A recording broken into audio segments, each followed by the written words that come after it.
ग्रंथराज श्रीमद् भागवतम स्कंद 6 अध्याय 19 श्लोक संख्या 9।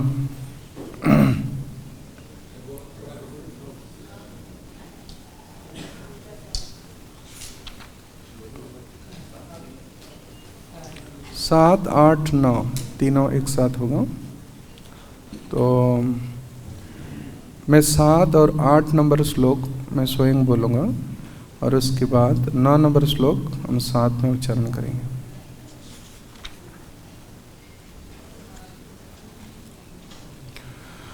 ओम नमः भगवते महापुरुषाय महानुभावाय महाविभूतिपतये सह महाविभूतिभिः बलिम् उपाहरम् इति अनेन आहर मंत्रेण विष्णुरावाहनार्घ्यः पाद्योपस्पर्शनं स्नानं वासम् उपावितः विभूषणगन्धसु धूप दीपपहाराद्यम् उपचारन् सुसमाहितोपहरेत्।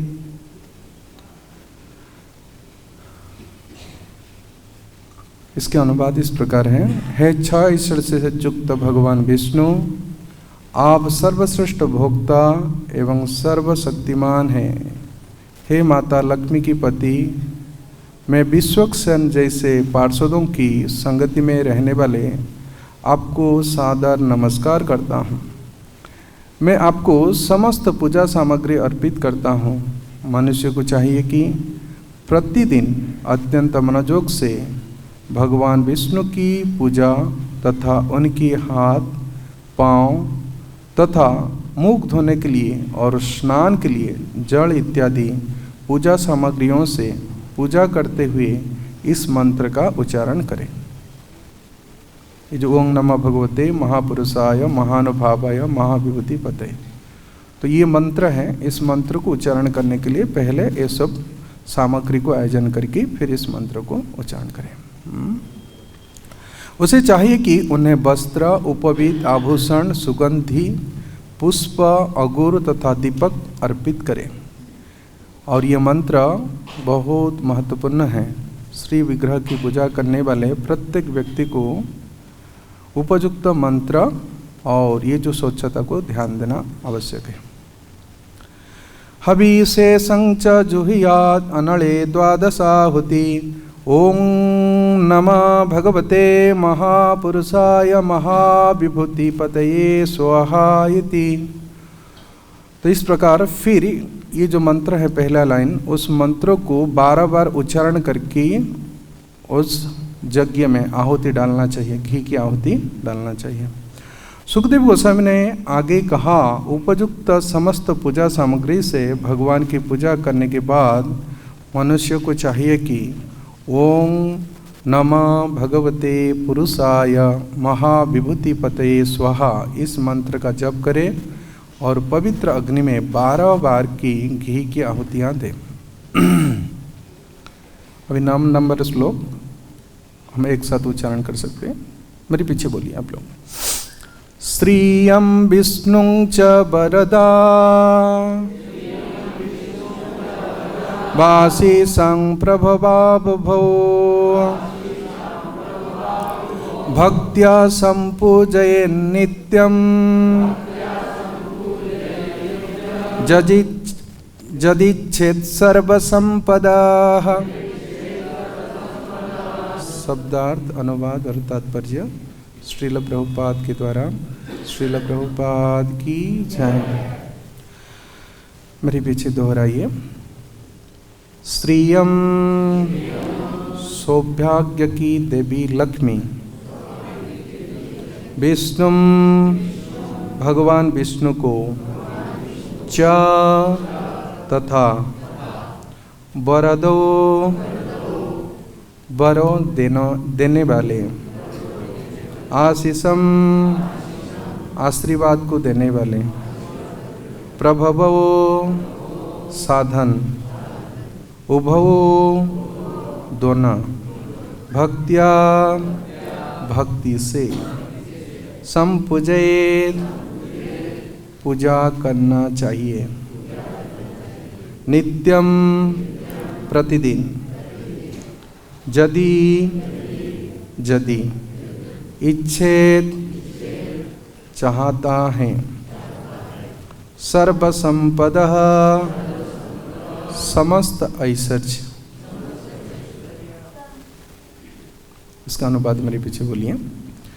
यदि किसी को समस्त ऐश्वर्य की चाहत है तो उसकी कर्तव्य है कि प्रतिदिन भगवान विष्णु की पूजा उनकी पत्नी लक्ष्मी सहित करे, उसे परम आदर से उपयुक्त विधि से उनकी पूजा करनी चाहिए। भगवान विष्णु तथा ऐश्वर्य की देवी का अत्यंत शक्तिशाली संयोग है। वे समस्त वरों को देने वाले हैं तथा समस्त सौभाग्य के स्रोत हैं। अतः हर एक का कर्तव्य है कि लक्ष्मी नारायण की पूजा करें। धन्यवाद। तात्पर्य सुनिए। लक्ष्मी नारायण अर्थात भगवान विष्णु तथा माता लक्ष्मी सबकी हृदय में सदैव विराजमान रहते हैं। ईश्वरः सर्वभूतानां हृदयेश अर्जुन तिष्ठति। किंतु अभक्त लोग यह नहीं समझते हैं कि भगवान विष्णु अपनी प्रेयसी लक्ष्मी के साथ सबकी हृदय में स्थित हैं, अतः उन्हें विष्णु का ऐश्वर्य प्राप्त नहीं होता। पाखंडी लोग कभी कभी दरिद्र मनुष्य को दरिद्र नारायण कहकर पुकारते हैं। यह अत्यंत अवैज्ञानिक है। भगवान विष्णु तथा लक्ष्मी सदैव प्रत्येक व्यक्ति के हृदय में स्थित रहते हैं, विशेष रूप से उनकी हृदय में जो दरिद्र नहीं है।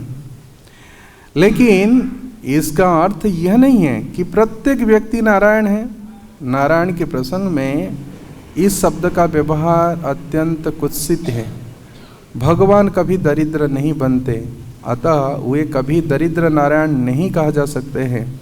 वे तो सबकी हृदय में विद्यमान हैं, किंतु वे ना तो दरिद्र है ना धनी। केवल ऐसे धूर्त लोग जो नारायण का ऐश्वर्य को नहीं जानते, उन पर दरिद्रता का आघात पहुंचाने का प्रयास करते हैं। श्रील प्रभुपाद की जय। ओम अज्ञानतिमिरान्धस्य ज्ञानाञ्जनशलाकाय चक्षुरुन्मीलितं येन तस्मै श्रीगुरवे नमः। श्रीचैतन्यमनोभीष्टं स्थापितं येन भूतले स्वयं रूप कदा मह्यं ददाति सोपदान्तिकं।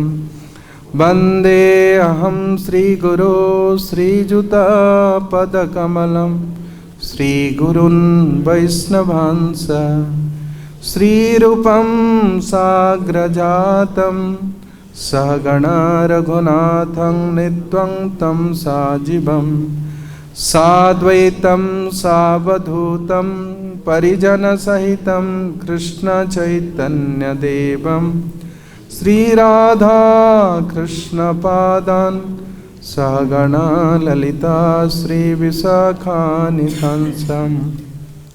हे कृष्णा करुणा सिंधु दीनबंधु जगत्पते गोपेश गोपिका कांत राधा कांत नमस्तुते। तप्त कांचन गौरांगी राधे वृंदावनेश्वरी वृषभानुसुते देवी प्रणमामि हरिप्रिये। वाञ्छाकल्पतरुभ्यश्च कृपासिन्धुभ्य एव च पतितानां पावनेभ्यो वैष्णवेभ्यो नमो नमः। नमो वं विष्णुपादाय कृष्णपृष्ठाय भूतले श्रीमते भक्तिवेदान्त स्वामीति नामिने। नमस्ते सारस्वते देवे गौरवाणी प्रचारिणे निर्विशेषशून्यवादी पाश्चात्यदेशतारिणे। जय श्री कृष्ण चैतन्य प्रभु नित्यानंद श्री अद्वैत गदाधर श्रीवासादि गौर भक्तवृंद। हरे कृष्ण कृष्ण कृष्ण हरे हरे, हरे राम राम राम हरे हरे। गुरवे गौरचंद्राय श्रीराधिकाय तदालये कृष्णाय कृष्णभक्ताय तद्भक्ताय नमो नमः। भूतेर्महद्बीजयिमा पुरो विभो निर्मायसे ते चदमोस पुरुषा। भुङ्क्ते गुणान् षोडशात्मकं स्वलङ्कृशिष्टं भगवन् वचंसि मे। हरे कृष्णा। तो ये ऊर्जा व्रत दामोदर महीना में सभी भक्तों के आगमन होता है वृंदावन धाम में। तो भगवान की स्वकीय लीला को आस्वादन करने के लिए एक अवसर है। परंतु हम लोग आज जो चर्चा करेंगे ये पुंसवन व्रत। तो हम लोग कौन सी व्रत कर रहे हैं अभी? ऊर्जा व्रत कर रहे हैं। ऊर्जा का मतलब है शक्ति। परंतु कोई भी व्रत करता है भागवत विधि के अनुसार उनको शक्ति प्राप्त होता है। और जो विशेष करके राधा रानी के अनुगत होकर के बा राधा रानी के अनुगत भक्तों की अनुगत होकर ये व्रत को संपन्न करता है तो उनको विशेष शक्ति प्राप्त होते हैं। तो ये जो पुंस व्रत विधि की उपदेश कौन किसको दिया था?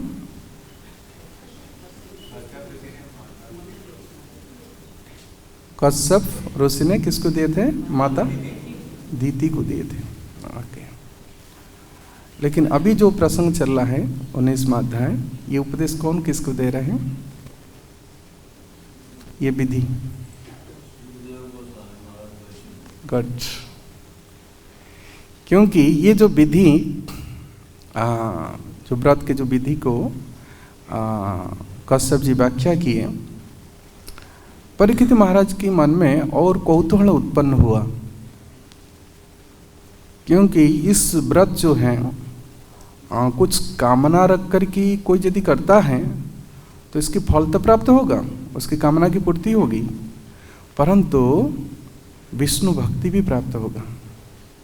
इसलिए परीक्षित महाराज सुखदेव गोस्वामी से इस अध्याय के प्रारंभ में ये प्रश्न करते हैं कि आपने इस पुंस व्रत विधि को बहुत डिटेल बताए, विस्तार से बताए, परंतु उसमें कुछ नियम ऐसे बताइए जिससे कि भगवान विष्णु में दृढ़ रति उत्पन्न हो, जेना विष्णु प्रसिद्धति। इसे हम भगवान विष्णु को प्रसन्न कर सकते हैं।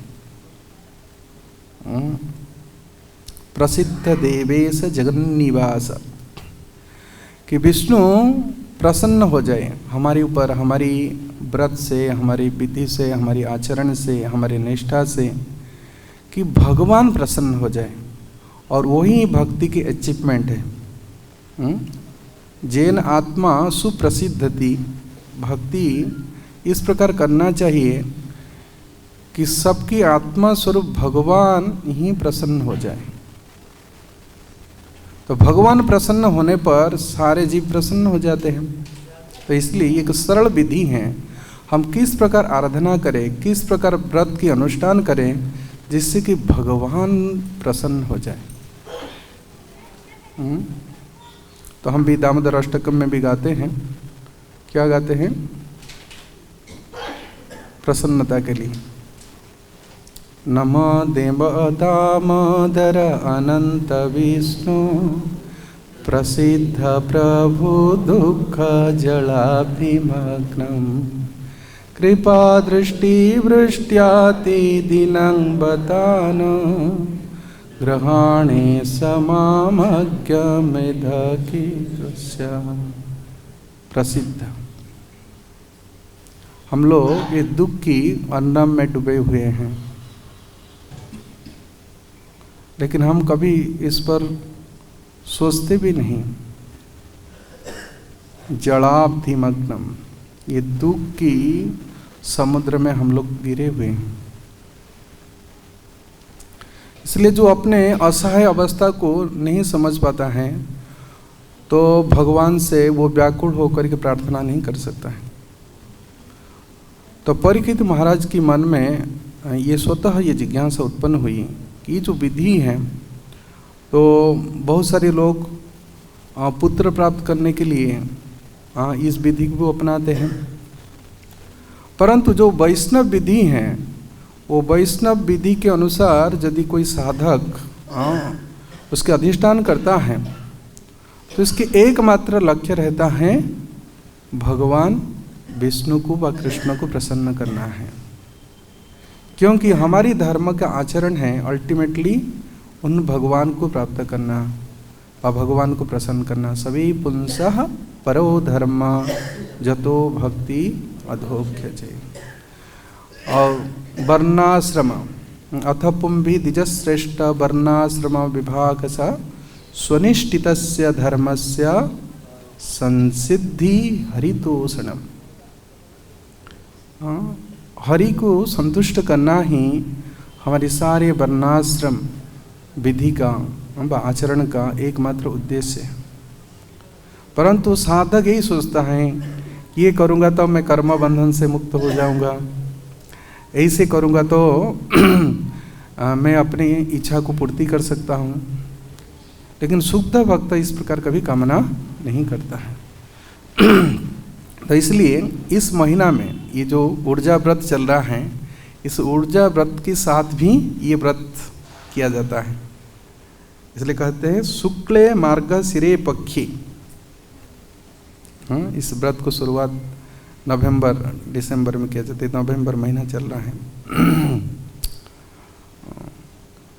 लेकिन निष्काम भाव से भगवान के संतुष्टि के लिए कैसे इस व्रत को अनुष्ठान करना चाहिए, इसकी विधि सुखदेव गोस्वामी एक करके बताए हैं। आप लोग सब सुन चुके हैं कि कैसे पति की निर्देशन में पत्नी को इस व्रत की अनुष्ठान करना चाहिए और शुद्धिकरण के लिए स्नान आदि मंत्र आदि और ब्राह्मणों को किस प्रकार उनको अभ्यर्थना करके उनको भोजन देना चाहिए और अपने शुद्धता को किस प्रकार निर्वाह करना चाहिए, ये सब विधि बतलाने के बाद आराधना की विधि बताते हैं।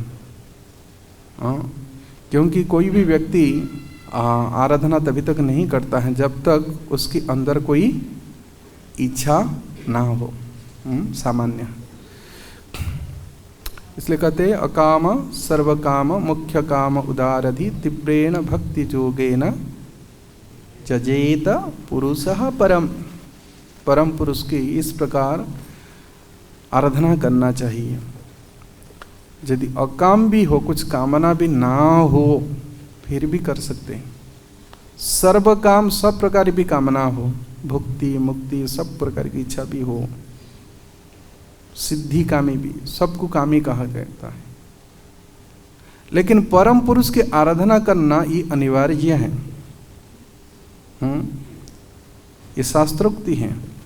एकमात्र आराध्य वस्तु है, कौन है? भगवान।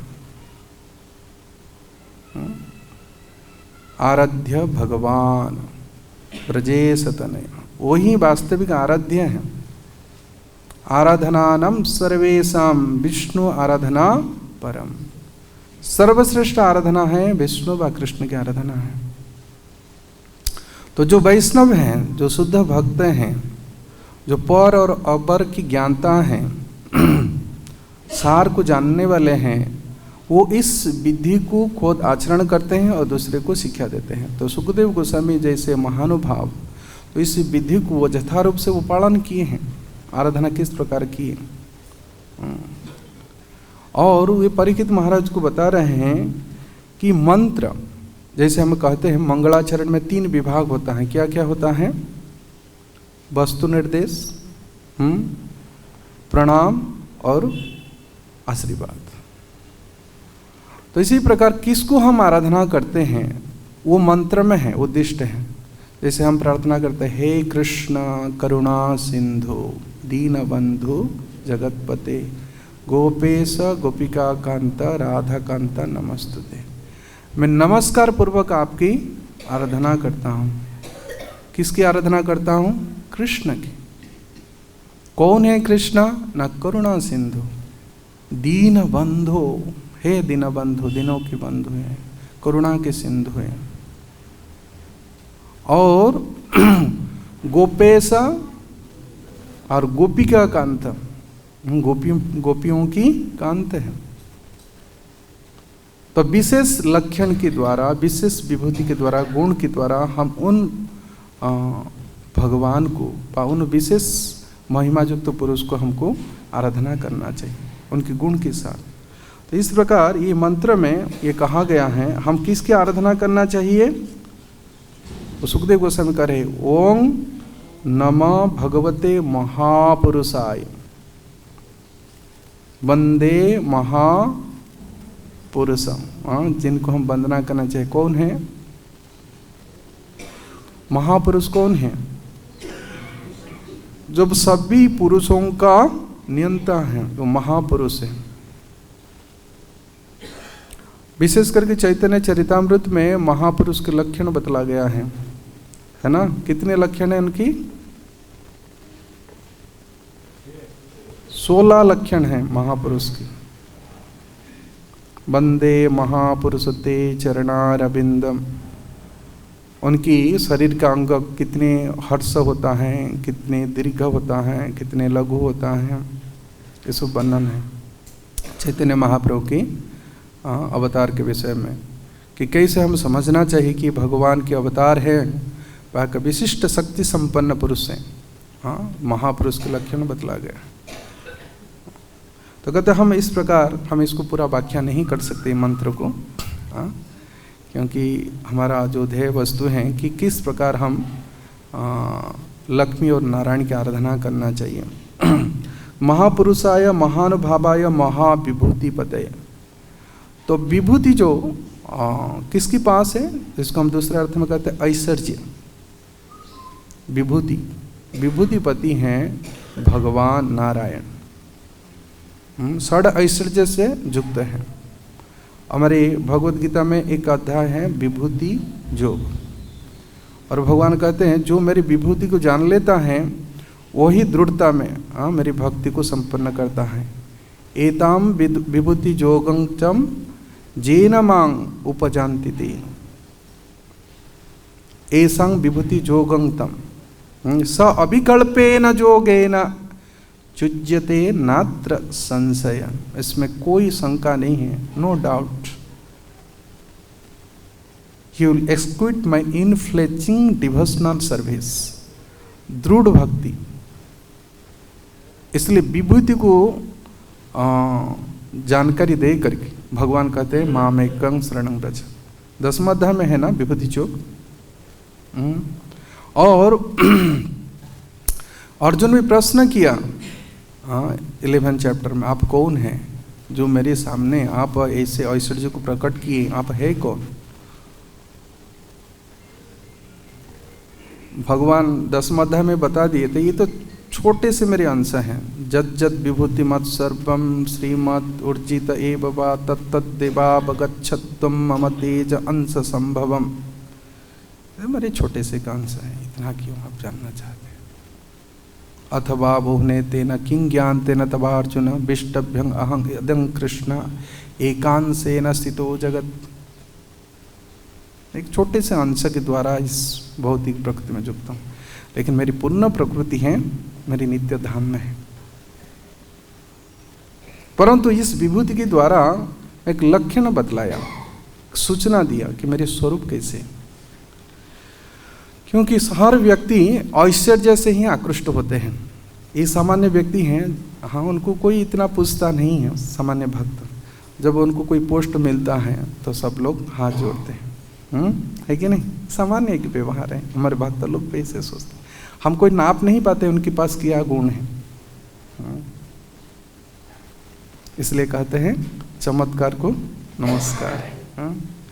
तो भगवान भी अपने ऐश्वर्य के द्वारा अपने और आकर्षित करते हैं, परंतु ब्रजवासी आकर्षित नहीं होते हैं भगवान का ऐश्वर्य, फिर डांट पीट कर देते हैं उनको, है ना? तुम उठा लिए थे गोवर्धन, इतना तुम्हारा हिम्मत है, इतनी शक्ति है।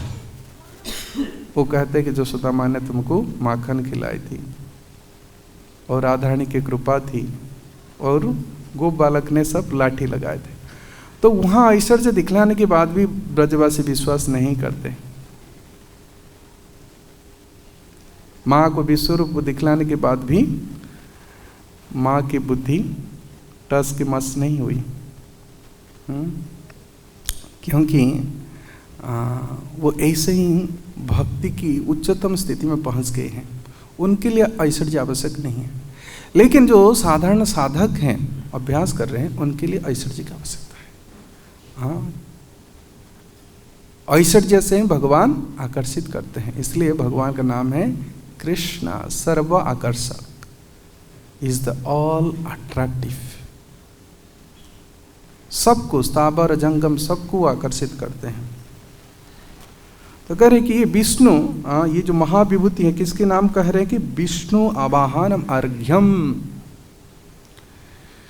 ऐश्वर्य की प्रति, जो हम कहते हैं लक्ष्मीपति, श्रीय बा ऐश्वर्य की पति है भगवान विष्णु। श्रीयपति, धरापति, ये पति मास्टर कौन है? एकमात्र भगवान है।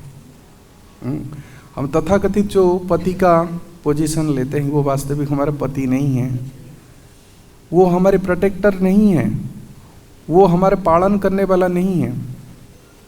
इसलिए लास्ट में ये कह रहे कि इस मंत्र को उच्चारण करके आराधना किस प्रकार करना चाहिए?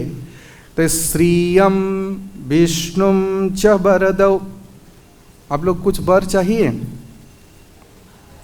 चाहिए आप लोग को वर? वरद, भगवान वर देने वाले हैं। और दक्षिण भारत में भगवान के का रूप है, क्या है? वरदराज। वरदराज है, वर देने में राज है। नहीं चाहिए आप लोग को वर? चाहिए कि नहीं चाहिए? तो दामोदर अष्टकम में क्या गाते हैं? वरं देव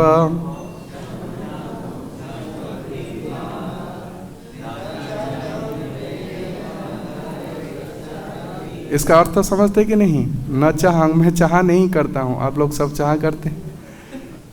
क्या बोलने के लिए हैं? सिर्फ मैं नहीं चाहता हूं। यहां तक कि मुक्ति भी चाह नहीं करते हैं, मुख्य तक भी नहीं चाहते। लेकिन भगवान वर देने में निपुण है ना? ध्रुव तो चाह रहा था वर, लेकिन आखिरी में क्या बोला? वरंग न जाचे, और मुझे वर की चाह नहीं है। क्यों बोले? कब ये स्थिति आएगी कि हम लोग चाह नहीं करेंगे? हम तो उच्चारण करते हैं और घुमा देते हैं दीपक, चाहे वो बुझ जाए व जले,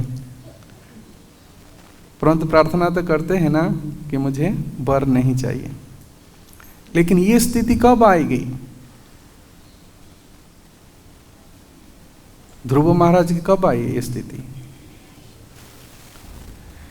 कि मैं तो दिव्य रत्न मुझे मिल गया है, जब हायर टेस्ट मिलता है तो फिर मन नहीं जाता है लोअर टेस्ट में।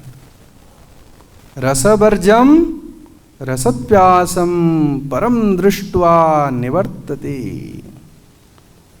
परम दृष्ट्वा, जो परम को दर्शन कर लिया है वो इस प्रकार की कामना से अपने को बचा लेता है। उनको वर्ज रस मिला, श्रेष्ठ रस मिला, षड्गोस्वामी में कोई श्रेष्ठ रस मिला।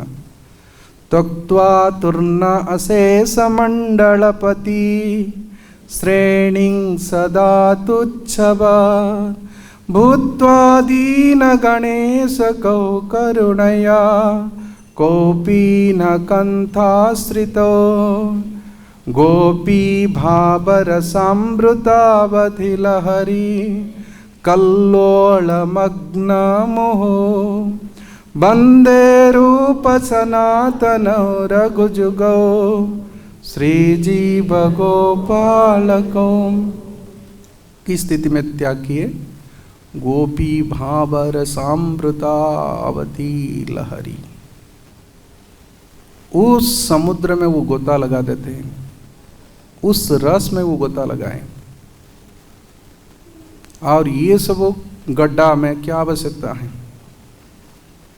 धनं देहि जनं देहि रूपम देहि, इसलिए सब पूजा करते हैं। कहते वरदा आशीषम प्रभव, ये तीनों के लिए विष्णु की आराधना करना चाहिए। यदि चाह है तो कौन सी वर चाहिए? वर क्या लेना चाहिए? हाँ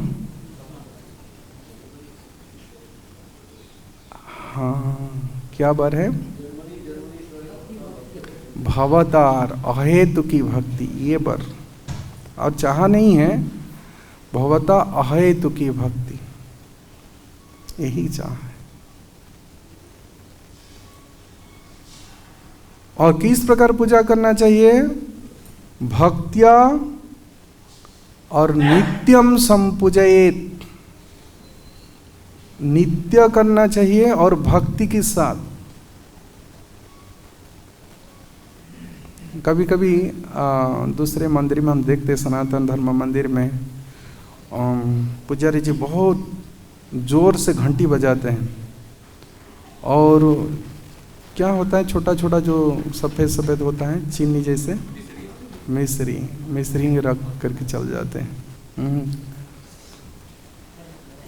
और वस्त्र भावे सूत्रदानम, है ना, कोई वस्त्र तो पहनाते नहीं है, कभी कभी एक महीना में पूर्णिमा के दिन बा एकादशी का दिन चेंज करते हैं।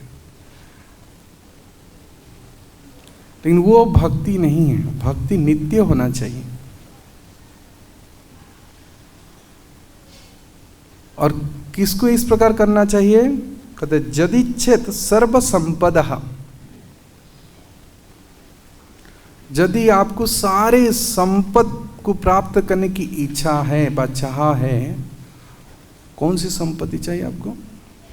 पिता की संपत्ति? किस संपत्ति की चाह यदि है? सर्व संपदा। भक्ति एक संपत्ति है, इसलिए जो चाहता है ना ये संपत्ति, उसको कैसे मनोभावना रखना चाहिए? उसके मनोभाव कैसे होना चाहिए? संपत्ति तो मांग ली असली कुंती देवी ने। विपदम संतु नः शाश्वत तत्र तत्र जगद्गुरु भवत दर्शनं जस्मात् अपुनः भवदर्शनम्। ये है वास्तविक संपत्ति है, दर्शन रूपी संपत्ति है। विपद को उन्होंने संपत्ति में बदल दिए, क्योंकि असली संपत्ति है कृष्ण दर्शन। कृष्ण भक्ति बिना दरिद्र ये जीवन। गोपियां कह रहे हैं, दास्य करी वेतन दिया निज प्रेमा धन। ये संपत्ति मांग ली, इसलिए ना ना ना ना करके रिजेक्ट करना चाहिए ये सारे चीज को। लेकिन कब होगा ये? ना जब वो असली संपत्ति प्राप्त होता है।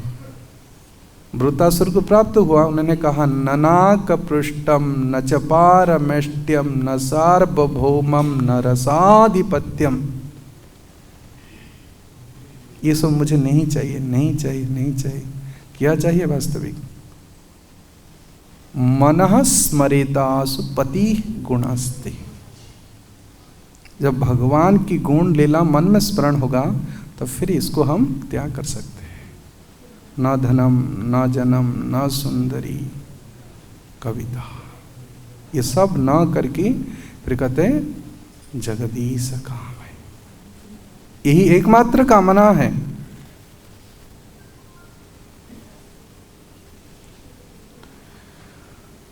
कद जदिच्छत सर्व संपद, ये संपद की जो इच्छा करने वाले को इसी प्रकार पूजा करना चाहिए। लक्ष्मी और नारायण, विष्णु च श्रियम, उभौ, इन दोनों की पूजा करना चाहिए। लेकिन कभी कभी ऐसे प्रतीत होता हुआ देखा जाता है, भारत में बहुत सारे लोग हैं वो मिसकंसेप्शन में हैं। बहुत सारी मंदिरों में बहुत सारे ऐसे लोग हैं जो अकेला राधा रानी की पूजा करना चाहते हैं, कोई अकेला कृष्ण की पूजा करना चाहते हैं, कोई अकेला ही नारायण की पूजा करना चाहते हैं।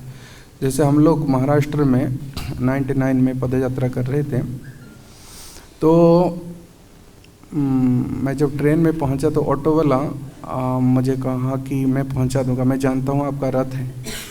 तो मुझे बहुत सारी जगह घुमाया, इधर है उधर है, एक मंदिर में पहुंचा दिया तो वो महानुभाव संस्था की है। आप में कोई लोग जानते हैं महानुभाव संस्था महाराष्ट्र में? वो स्त्रियां भी काला ड्रेस पहनते हैं और पुरुष भी, ऐसे अयप्पा वाला भी पहनते हैं काला ड्रेस, लेकिन वो भी पहनते हैं। तो वो लोग सिर्फ कृष्ण को ही मानते हैं।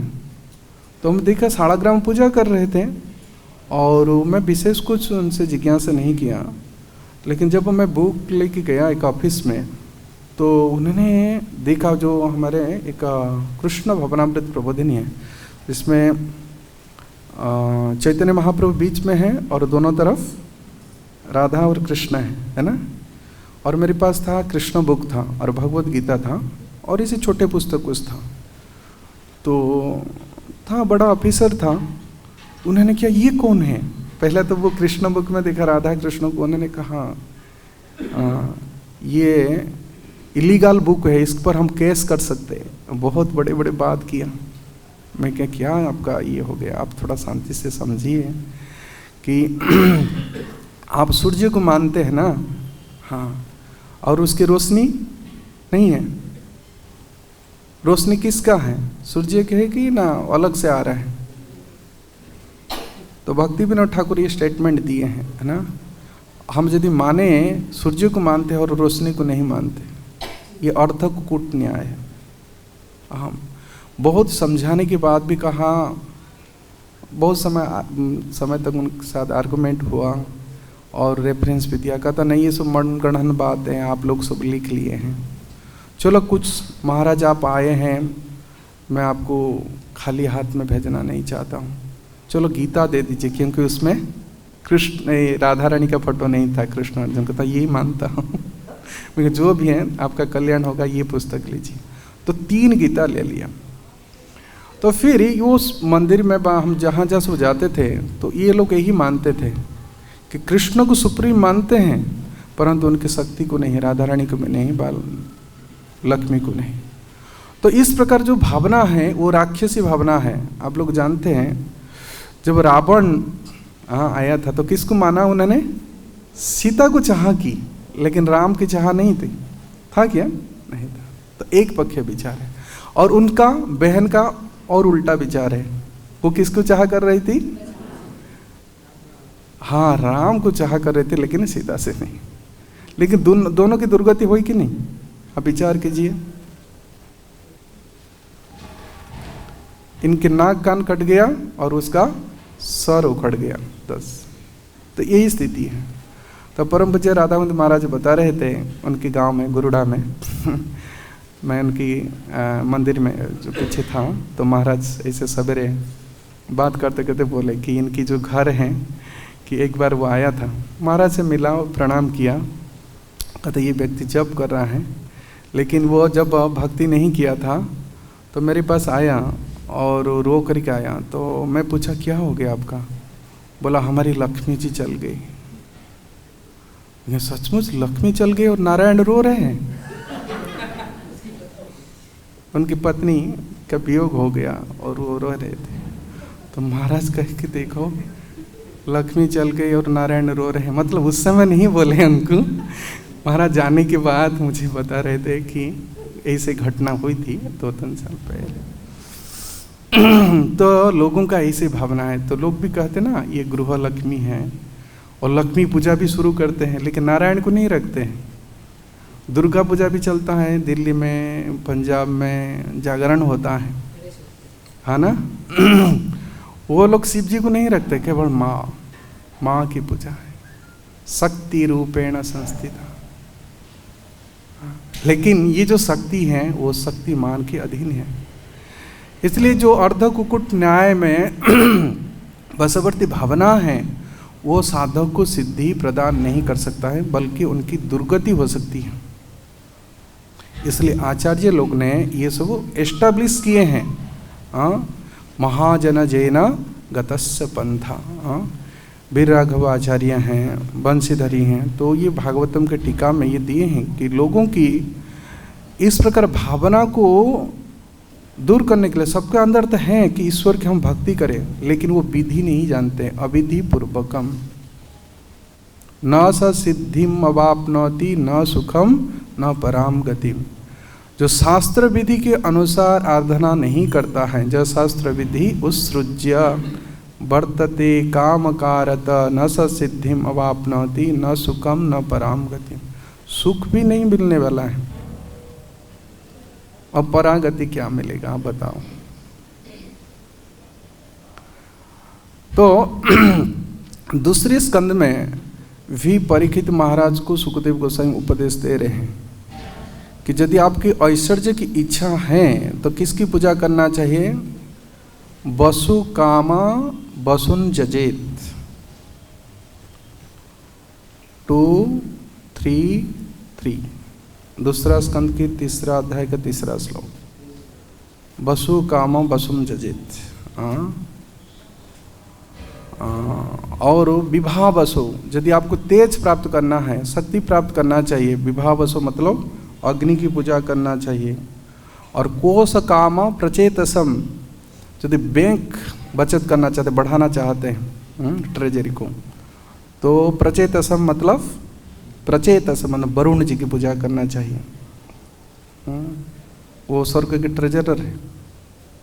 तो अलग अलग प्रकार की विधि बतलाते हुए कि यदि आपका ये चाह है तो इनकी पूजा करना चाहिए, यदि आपको ज्ञान प्राप्त करना है तो शिव जी की पूजा करना चाहिए, अच्छी यदि पत्नी चाहते हो तो उमा की पूजा करना चाहिए।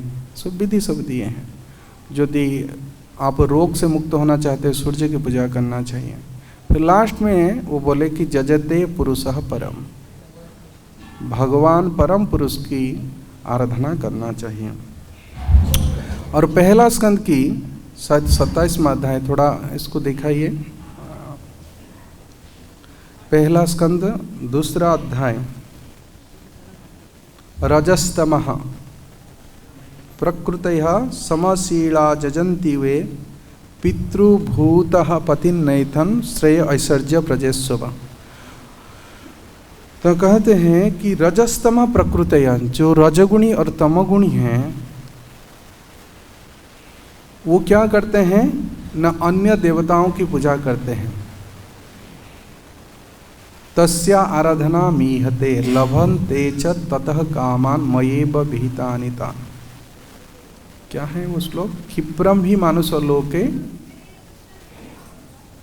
मतलब जल्दी वो फल प्राप्त करना चाहते हैं देवताओं से, परंतु फल देने वाला कौन है? कृष्ण ही है, सर्व फल को प्रदान करने वाला है। लेकिन श्रीय ऐश्वर्य और रजस्तम प्रकृतया, उनको चाहिए धन चाहिए, भूत पतिनाथन, उनको पुत्र चाहिए, पत्नी चाहिए, अच्छी सुंदरी पत्नी चाहिए, पढ़े लिखे वाले पत्नी चाहिए, और संपत्ति वाला मुझे भी कुछ अच्छा दहेज मिले। इस प्रकार इच्छा रख कर के वो सब अलग अलग देवताओं की पूजा करते हैं और उस विधि को भी बहुत कठोरता से पालन करते हैं। लेकिन समशीला भजनते हुए, लेकिन जिनके मन में समता है, ममता नहीं है इस विषय के प्रति, तो भगवान की पूजा करते हैं। तो प्रभुपाद उस तात्पर्य में लिखे हैं, पहला स्कंद की, सॉरी मेरे पास है,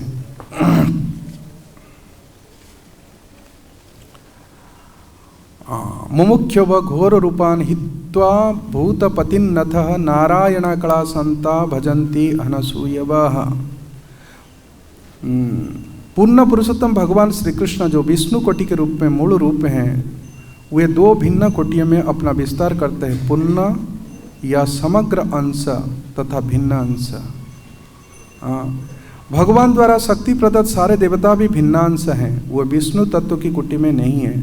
विष्णु तत्व में वो पुरुष है जो भगवान के आदि रूप के ही समान शक्तिमान है और विभिन्न कला तथा परिस्थिति में भिन्न भिन्न कोटि की शक्तियों में प्रदर्शित करते हैं। भिन्नांश सीमित शक्ति वाला होते हैं, उनमें विष्णु तत्व की तरह असीम शक्ति नहीं होती है। अतः विष्णु तत्व या भगवान नारायण की पूर्णांश की गणना कभी भिन्नांश के साथ नहीं करनी चाहिए। यदि कोई ऐसा करता है तो पाषंडी है, अर्थात पाखंडी होने का अपराध करता है। और इस कलियुग में अनेक मूर्ख व्यक्ति ऐसे अवैध अपराध करते हैं और दोनों कोटियों को समान बताते हैं। ये विभिन्न अंश अपनी अपनी भौतिक शक्ति के अनुसार विभिन्न पद पर आसीन हैं, यथा काल भैरव, श्मशान भैरव, शनि, महाकाली और चंडिका। इन देवताओं की पूजा वे लोग करते हैं जो तमगुणी की निम्न अवस्था में हुए। ब्रह्मा, शिव, सूर्य, गणेश तथा अन्य ऐसे ही देव उन लोगों द्वारा पूजा जाते हैं जो भौतिक भोग से प्रेरित होने के कारण रजोगुणी होते हैं, किंतु जो सचमुच सतगुणी हैं वो केवल विष्णु तत्व की पूजा करते हैं। विष्णु तत्व की अनेक नाम हैं, नारायण, दामोदर, वामन, गोविंद और अधोक्षज। और किस भाव से ऐसी पूजा करना चाहिए, ये देवता लोग विश्व रूप को बताते हैं कि भाई आप हमारे पुरोहित बन जाइए, क्योंकि आप हमारे पुत्र के समान हैं। तो पुत्र की कर्तव्य है पिता माता की सेवा करना। अतृष्टा आपके पिता हैं, तो फिर वहाँ पर वो लॉजिक दे रहे हैं किसको किस भाव से पूजा करना चाहिए। आचार्य ब्राह्मण मूर्ति, तो जो गुरु व आचार्य हैं वो वेद के साक्षात स्वरूप हैं। पिता मूर्ति प्रजापते, और प्रजापति की स्वरूप है पिता। प्रजापति कौन है? ब्रह्मा। ब्रह्मा के रूप में पिता को पूजा करना चाहिए। भ्राता मरुत्पतेर मूर्ति, माता साक्षात खिते तनु, और माँ की पूजा करना चाहिए वसुधा के रूप में, खिति तनु उनकी स्वरूप है। और भाई कैसे हैं? मरुदगण, जो अंशस मरुद हैं, है ना, भाइयों को इस प्रकार आदर करना चाहिए। दयया भगिनी मूर्ति, धर्मस्य आत्मा अतिथि स्वयं, और धर्म के स्वरूप अतिथि, जो कोई बिना अतिथि से आ गया उनकी अभ्यर्थना करना चाहिए। जो फोन करके आता है, आजकल अतिथि मानते हैं, लेकिन अतिथि का परिभाषा है रियली जो बिना सूचना के आ जाता है, तो उनको धर्म के स्वरूप मान करके हम लोग रिसीव करना चाहिए। जैसे प्रभुपाद कहते थे, यदि कोई मंदिर में आता है नया लोग, तो उनको कैसे? अतिथि को अतिथि देव भव। और बहन को दया की मूर्ति ही समझना चाहिए। छोटे बच्चों का, है ना, भाई का पालन करती है ना बहन। अग्निरभ्यागता मूर्ति ही सर्वभूतानि चात्मनः, और आमंत्रित मेहमान अग्निदेव के समान, और अतिथि धर्म का। और विष्णु की पूजा कैसे करना चाहिए? सर्वभूतानि चात्मनः, भगवान विष्णु जो हैं सभी जीव के अंदर परमात्मा के रूप में विद्यमान हैं, इसलिए उनको कहा जाता है सर्वभूत हिते रता। तो विष्णु की आराधना व भगवान श्री कृष्ण की आराधना वही कर सकता है अच्छी तरह से जो सबको समान दृष्टि में देखता है। विद्या विनय संपन्ने ब्रह्मणे गविहस्तिनी सुनी चैव सुपाके च पंडिता समदर्शिना। समशिला का मतलब है समदर्शी। असमदर्शी होने पर आराधना नहीं कर पाएंगे। तो इसलिए भेदभाव का जो दृष्टि है ये धृतराष्ट्र की बुद्धि को कम करके राधा रानी की भाव जो है सबको समान दृष्टि में, सियार को भी है ना पार्षद बनाए। तो ये है भगवत भावना।